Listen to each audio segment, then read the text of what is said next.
Gembalakanlah kawanan domba Allah. Gembalakanlah kawanan domba Allah yang ada padamu, jangan dengan paksa, tetapi dengan sukarela sesuai kehendak Allah. Dan jangan karena mau mencari keuntungan, tetapi dengan pengabdian diri. 1 Petrus 5 ayat 2.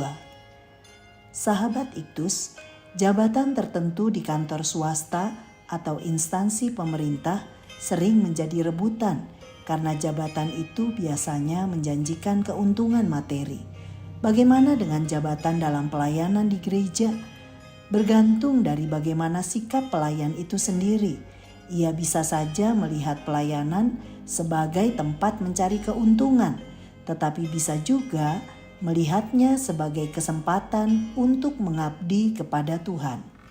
Meneladani Sang Gembala Agung, Yesus Kristus, begitulah para pelayan seharusnya menjalankan tugas pelayanannya dan menjadi teladan bagi jemaat yang dilayaninya.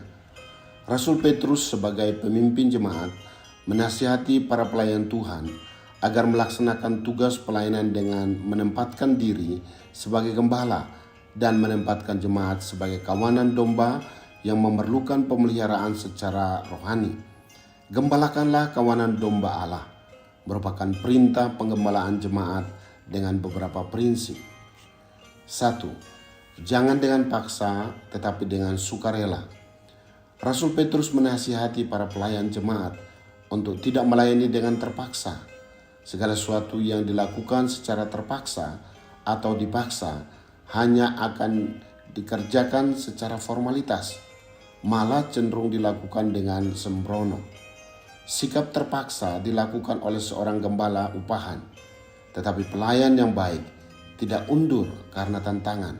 Ia berani menghadapinya dengan penuh tanggung jawab.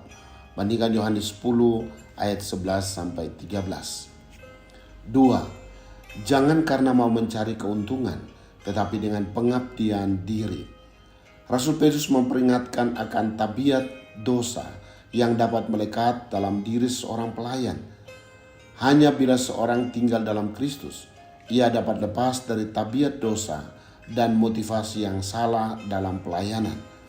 Rasul Petrus memperkenalkan dirinya sebagai saksi penderitaan Kristus ayat 1. Agar para pelayan dapat meneladani Kristus dalam kerelaannya menderita, bahkan mati sebagai gembala yang baik, yang menyerahkan nyawa untuk domba-dombanya. Yohanes 10 ayat 11. Kristuslah teladan dalam melayani. 3. Jangan dengan cara memerintah, tetapi menjadi teladan.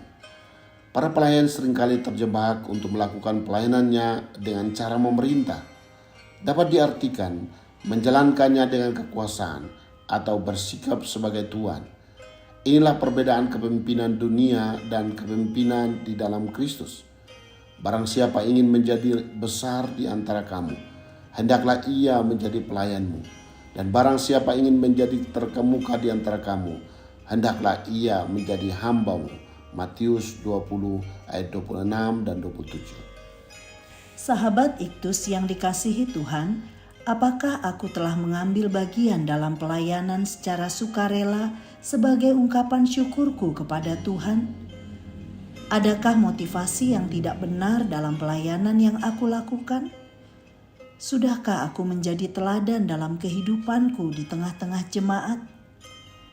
Tuhan Yesus, ajari aku untuk melakukan pelayanan dengan sungguh-sungguh, dengan motivasi yang benar dalam segala hal yang Engkau percayakan kepadaku. Jauhkan keinginan untuk mencari keuntungan sendiri atau pujian yang sia-sia, karena Engkaulah yang seharusnya menjadi pusat pelayanan kami.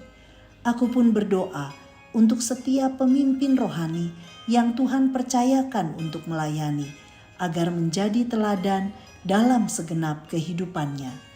Amin. Barang siapa ingin menjadi besar di antara kamu, hendaklah ia menjadi pelayanmu.